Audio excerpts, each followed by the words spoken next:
Every conversation explores the art of thinking beyond the obvious, and I have my special guest. She's a national speaker, coach, and of course, entrepreneur, no other than Miss Lucie Ptasznik.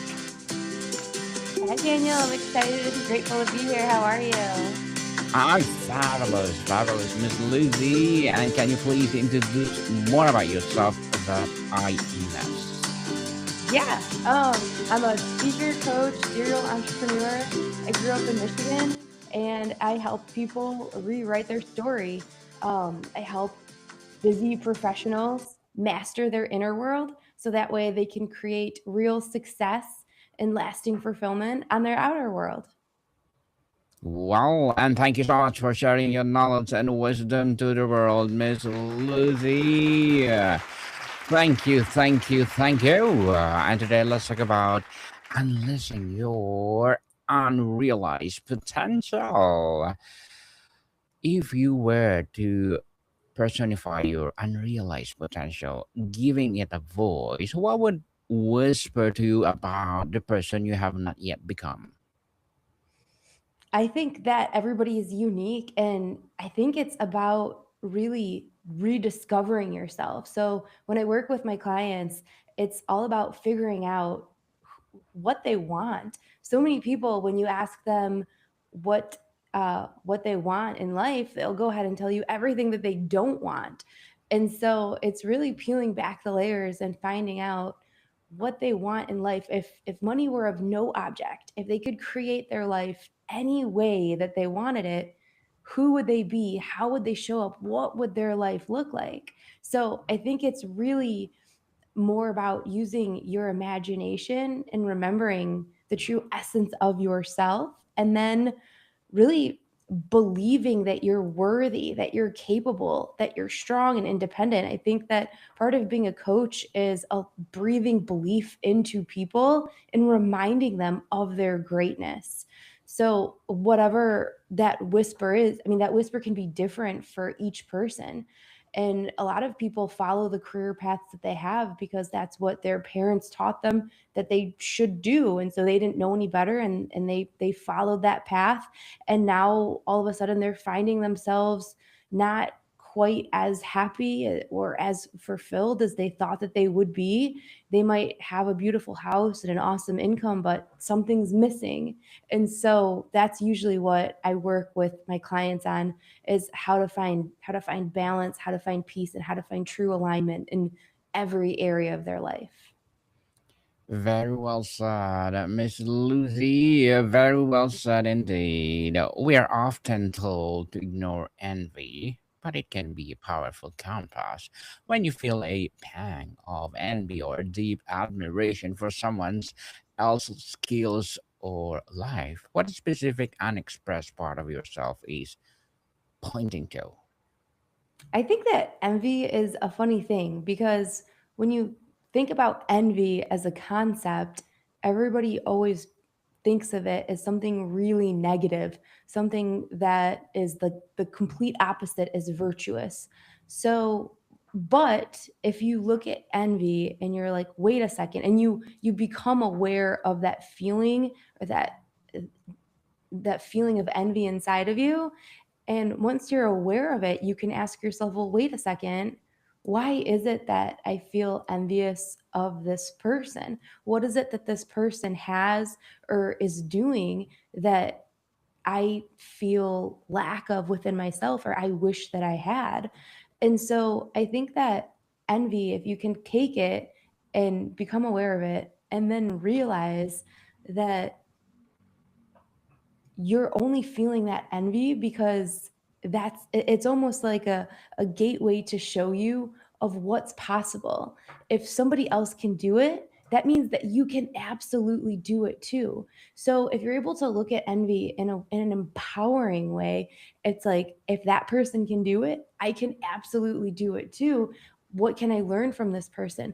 What can, like, there's so many, what qualities does this person possess that I can learn to embody? And then the more qualities that I take on that this person has, then more doors of opportunity are going to open up for me. And then the next thing you know, I can be, do, or have whatever it is that I'm envious of in this other person. So I think envy is definitely something that, when once we become aware of it, asking ourselves why it is that we feel that way, and then using that as almost a stepping stool to become the next best version of ourselves. Definitely make us inspiration, people, not something else. What did you effortlessly love to do or imagine yourself becoming as a child before the world told you what is a practical that it still feels like a forgotten piece of your core identity? So my story is actually kind of funny, but ever since I was little itty bitty girl, I've always loved horses. And I remember every single day I would beg my dad, Dad, please buy me a horse, please buy me a horse. And he never did. And it just so happens that through hard work and through dedication, and ultimately through service, now I own over 40 horses. I buy, train, and sell horses all over the country. And I also own a public trail riding business where we take out guided trail rides through Kensington Park. That was kind of what propelled me to become inspired, to become a coach, to become a speaker, because I believe so deeply that whatever is on your heart, whatever passion is born within you from a child, you can absolutely be, do, have whatever you dream of. It's all about understanding that you are the powerful, conscious creator of your own reality, and really unlocking those gifts, leaning into unshakable faith, and stepping outside of your comfort zone that's going to take you from where you are to where you want to be. Again, very well said, Miss Lucy. So let's talk about the energy audit. Beyond sheer busyness, what specific activities or conversations leave you feeling energized and timeless? And how might those be clues to where your most authentic potential lies? I love that question. I think that it's really important to become aware of energy, of your own energy, of how you're feeling, of what emotions you're experiencing, of how other people's energy affects your energy. So we all have people in life that, the phone rings and we like don't want to answer it because we're like, "Oh my gosh, this person is such a downer, and all they do is complain and whine, and it's like woe is me, and they're constantly living in this victim mentality." Where we have other friends that we reach out to them because the conversations are always so fun, they're exciting, they're uplifting. And I think the conversations that are the most fun to have, that are the most positive, high vibrational, exciting conversations, are always the conversations that we're talking about what we're creating, what's next, what may, or potentially it's a story or a conversation of something that you witnessed or experienced, that it was an awesome lesson learned, and because of having experienced that thing or that lesson or maybe that hardship, you overcame it.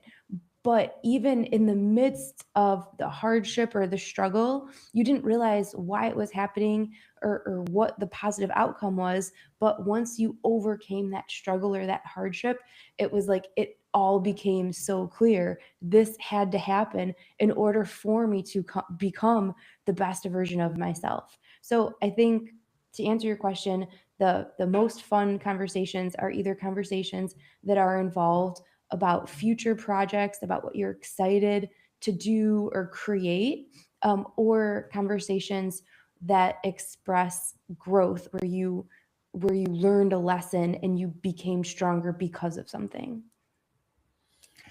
Miss Lucy, if you realize or unrealized potential is a threshold, what is the primary guardian at that gate? Is it a story to tell yourself, or a practical constraint you accepted as a permanent? Can you say the question one more time? Yes, definitely. We'll talk about a fear guardian. If you're unrealized, a potential is a treasure. What is the primary guardian of the gate? Is this a story you tell to yourself or a practical constraint you accepted as a permanent? I love that question. So if you're trying to unleash unrealized potential and your potential is the treasure and there's a guardian at the gate, what is that guardian? What's stopping you from Mhm. from unleashing that potential? I think it's the story that we tell ourselves. Every all a belief is a thought that we keep thinking over and over and over again. And if we tell ourselves the same thoughts over and over again, enough times with enough emotion, eventually we'll begin to believe that story or that belief. And our reality, our 3D reality, what we're experiencing on a day to day basis, is nothing more than a perfect projection of our internal beliefs. So it's up to us to really audit the thoughts that we're thinking, the words that we're using, the language, the conversations that we're participating in, and even the emotions that we're allowing ourselves to feel, right? Because what we feel is directly based on what we're focused on and the meaning we attach to it. So if we can shift our focus, shift our perspective, and maybe put a different and attach a different meaning to an experience, we can therefore experience a different emotion. And that's all going to tie back into what how we're perceiving life. Does life happen to us or does life happen for us? And that is what creates the story of our life or the narrative. And what I'm so excited about helping my clients with is really empowering them to understand that they are the author of their own narrative, and that they can pick up the pen and literally rewrite their story. So if they've been unintentionally, just innocently living in victim mode and not knowing it, just by simply habitual complaining or consistently blaming other people, places, things, or outside circumstances, every single time they blame, they give their power away, and they're giving away their creative energy, their creative power. And so, in order to really step into that power and become the conscious, deliberate creator of their own reality, it's like you have to take total responsibility. And I'm talking about responsibility of your thoughts, of your words, of your emotions, of your responses, and even of your perceptions, how you're perceiving the world around you and what other people tell you. So, yes, I think the number one key to unlocking unrealized potential is understanding that you can rewrite your story any day, anytime, any place. It's just up to you to make the decision. Indeed, it's your own choice, and you can do it everywhere. So, Miss Lucy, let's talk about the permission slip. Whose permission from a parent, a critic, an authority figure, or even your own inner perfectionist are you sadly waiting for before you take the first serious step? What would it mean to revoke that need? That's a great question. And I think that's where a lot of people kind of lose the courage to take that next step, because they kind of get lost wondering, oh, am I good enough? Am I worthy? Who am I to dream so big? I'm just a girl and I just grew up in a small town, or I'm just a mechanic and I've got my family with kids to feed, and I shouldn't dream big. And I think it's really, and I personally feel like I've I've invested thousands of dollars of coaches and mentors and self-development. And I think that the coaches in our lives, the mentors in our lives, sometimes can be the biggest permission slips, because they see sometimes they see in us what we don't see, or what we take for granted, or what we're consistently doubting. And so a coach has the power to breathe belief into you and give you that permission slip and almost push you or challenge you to step up and stop settling in life. So I'm a huge advocate of always having a coach, always having a mentor, and surrounding yourself with people that are cheering you on, that are supporting you, that are rooting for your victory, and not people that are judging you or instilling any sort of doubt or fear or feelings of lack. So, in terms of, and the second part of your question, how do you get rid of that permission slip? Hmm. I think Yes. I think that I think that it's just allowing yourself to dream big and um, conditioning yourself to constantly step outside of your comfort zone, constantly do what's hard. I think that's a muscle that we can all train is how can we lean more into discomfort, whether that's going to the gym, whether that's waking up early, whether that's taking another sales call, whether that's having a hard conversation. I think those are all important ways that we can um, get more familiar with stepping outside of our comfort zone.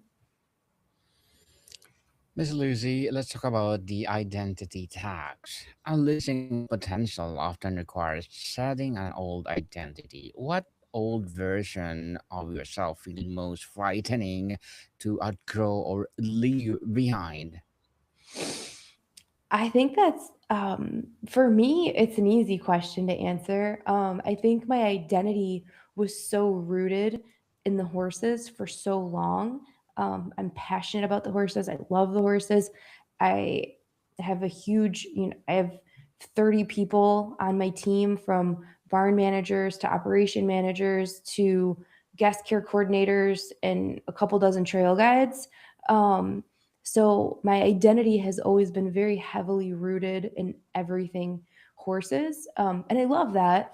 I think that for me to kind of take the next step and really embrace the next level, which was stepping into public speaking and coaching, um, I think that was a little bit of that was hard for me because I didn't want to lose who I was, but at the same time, I knew that to if I continued to always show up as that person, I was never going to get to the next level. So, I think that changing your identity and stepping up to the next best version of you is always intimidating. It's always scary.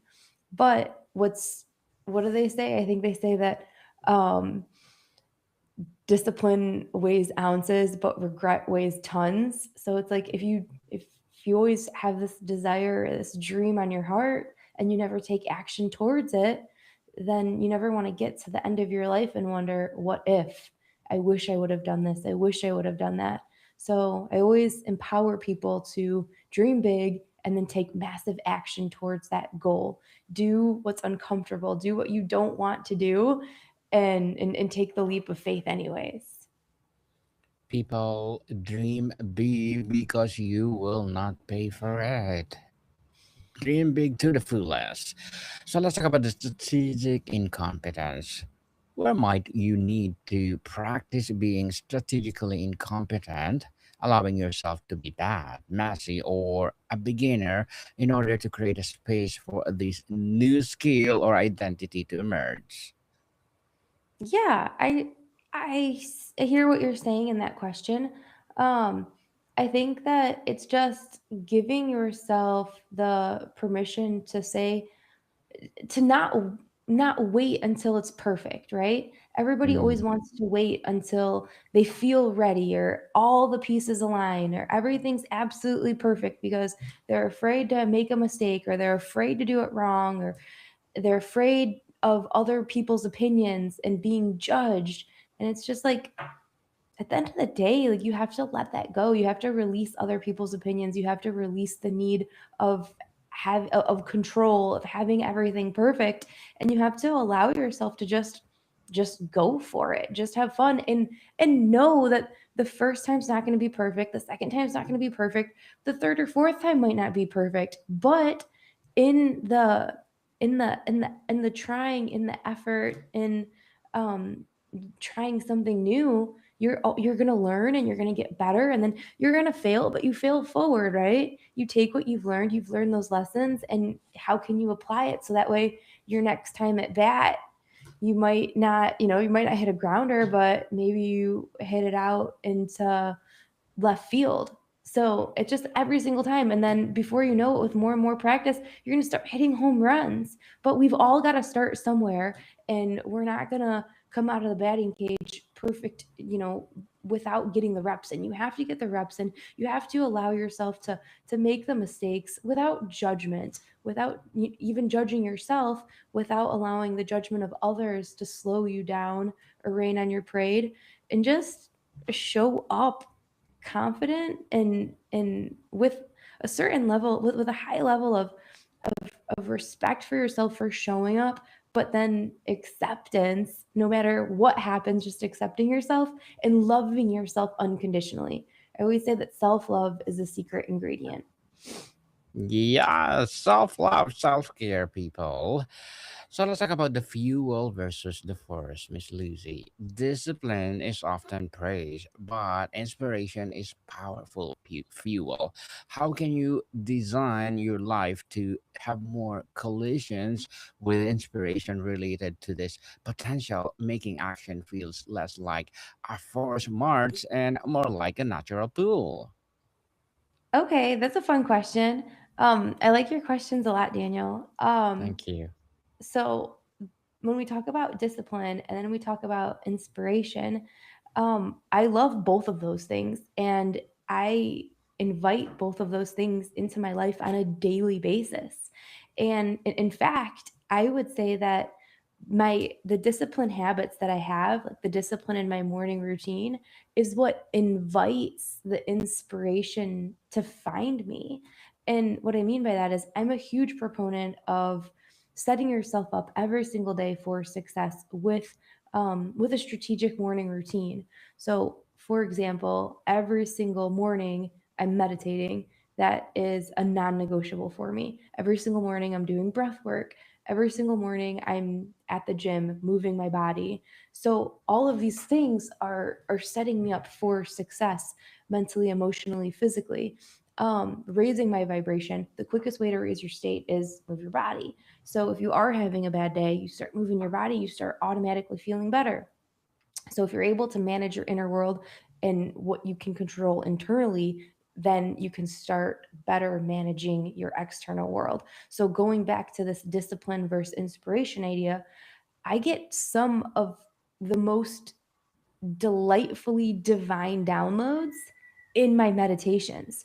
And my meditations are like I said, my non-negotiable. I don't miss those. So I think being disciplined in things that you know are going to support the highest version of yourself, that are going to that are if excuse me, if you're disciplined in your routines, like every single day I meditate, it allows for you to experience divine downloads and experience exciting inspirations. So I think those two honestly walk hand in hand together. Certainly.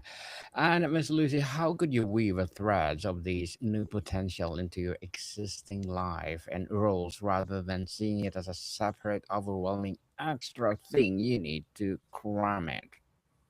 Say that one more time. How do you go How would again? yeah, how would you weave threads of this new potential into your existing life and roles rather than seeing it as a separate, overwhelming extra thing you need to cram it? I think being intentional about inviting that next level of yourself, like you have to, first of all, you have to get honest with yourself, because Hmm. if you keep telling yourself a story that isn't true, or you're looking at yourself a lot worse than you are, well, that's not good. But then again, you also can't look at yourself and see that you're so much better than you actually are either. So you just have to get honest with where you're at. And then from that vulnerable place of honesty, then you can make the decision, then you can make the intentional decisions of like, okay, these are the steps that I need to take. And that's why I think it's so important to have a coach, and this is what I do with my students, is we map out exactly where they're at, where they want to be, and what are the steps to get them from point A to point B. And a lot of the times it doesn't have to be a total overhaul of who they are and what they're doing and a total life-changing differences, but to, like you say, weave these into their lives, and maybe they're weaving out old patterns that don't serve them or old habits that don't serve them. And so a lot of what I do is working with the subconscious, reprogramming the subconscious mind for success. So maybe their thoughts, maybe their beliefs, maybe their behaviors, like patterns of focus or complaining or blaming. A lot of those are unconscious patterns, and then replacing those with new patterns. So it might be something as simple as, hey, do you have a gratitude practice that you're doing every single day, whether it's in the morning or whether it's at night? When you really lean into gratitude and operate with a heart full of appreciation, your reality will begin to shift, and new things, like the more gratitude you pour out, the more things that you will attract into your experience to be grateful for. So it's what we look for, we will find. What you seek, you shall find. And so when we begin to train our focus little by little, day by day, to find the things in life that uplift us, excite us, delight us, enchant us, we're going to find more of those things. So I think intentionally weaving in new patterns and habits and exercises and weaving out the old ones subtly, day by day, but doing it with intention, doing it with clarity, and doing it with discipline is really what's going to change people's lives. It's the little micro habits that we make every single day that are going to make huge differences in a week, a month, a year. Very well said, Miss Lucy. Very well said indeed. So, as a national speaker, coach, and entrepreneur, what are your short-term and long-term goals?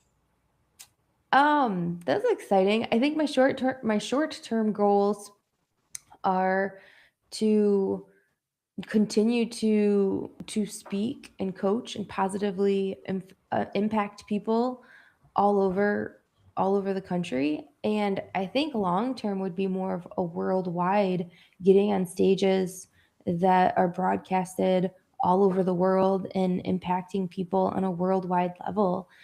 Just helping people really become aware of their thoughts and habits that aren't serving them, and showing them a new way. Like, I'm huge on living, leading, and inspiring by example, and teaching people that it doesn't have to be this way if you don't want it to be. Happiness is a choice, and every single day you can wake up and you can choose happiness.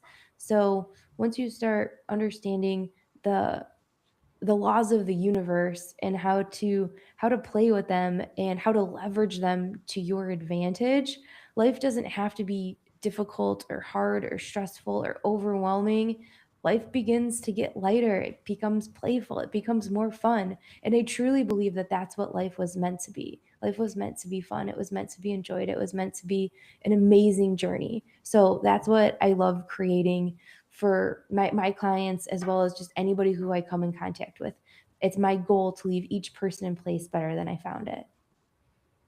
Good luck to your goals, Miss Lucy, and looking forward for more success. And what will be your piece of advice for those people out there who want to be like you? Um, my piece of advice would be, there's so many. Love yourself. Love Mm. yourself. Know your worth. Know how worthy you are. And really just get a hold of that voice in your head. If it's ever condescending or telling you that you're not good enough, um, change that voice. Know that you are the you are not that voice. You are the observer of that voice, and therefore you have power and authority of that voice to change it. And when you change that voice, you change the narrative. You take back control of your inner world. And once you when you take control of your inner world, I promise you, the shifts you will see in your outer world are incredible. Incredible indeed, and thank you so much for that. Inspiring advice, Miss Lucy. Before we wrap up our discussion for today, I'm inviting you to please do listen to my other podcast, people, because my abstract essay is already in sixth season, abstract poetry in third season, and my book 101 review in sixth season as well. Comedy 101 third season, and my food 101 in sixth season as well. Geography 101 love letters, movie 101 review, music 101 our fifth season, Science 101, Sex 101 in third season, Trivia 101, Law 101, Mental Health 101, Motivation 101, Entrepreneurship 101, and of course, my Bible Verses 101 are my baby podcasts. So please listen to them wherever you listen your podcast. So, Miss Lucy, looking back, what is the past failure period of boredom or even a period of a deep frustration taught you about the kind of potential you don't want to pursue, which has to clarify the path you are now considering? I think that a lot of times life will show us exactly what we don't want. So that way we have a more crystal clear view and understanding of what we don't want. I like to say that contrast creates clarity.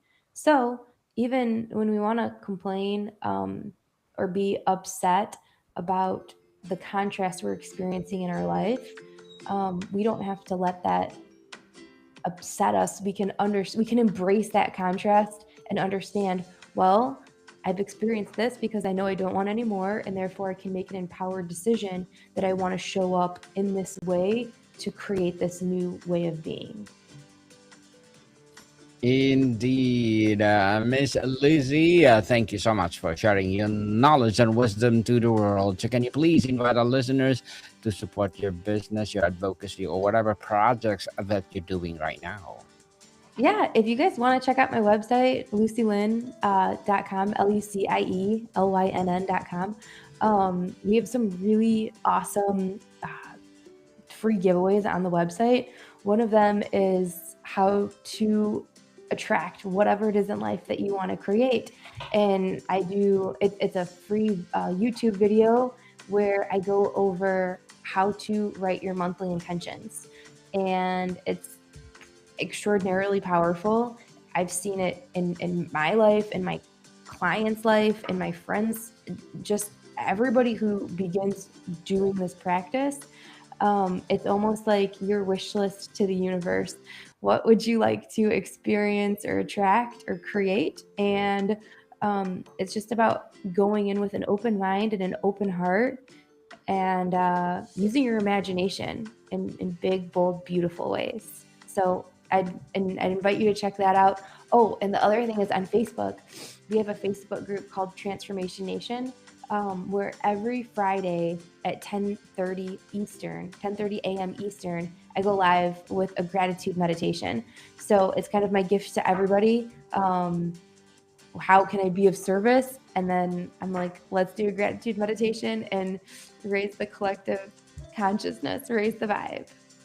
Yes, people, I support Miss Lizzie because if you support her, for sure, more and more empowering advocacy like this to rise. So I have one more question, Miss Lizzie. Mm-hmm. If years from now someone were to describe the person you become by unlocking this, what three words would you hope they would use, and how does that differ from you might be described today? Um, I would say that the three words that somebody might describe me are uplifting, um, kind, and loving.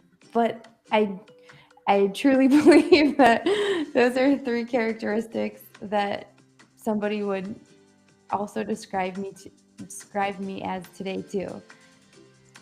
Hmm. Definitely. So, Miss Lucy, thank you so much for your time. Okay, thank you. You're most welcome. And more to come, people. See you soon.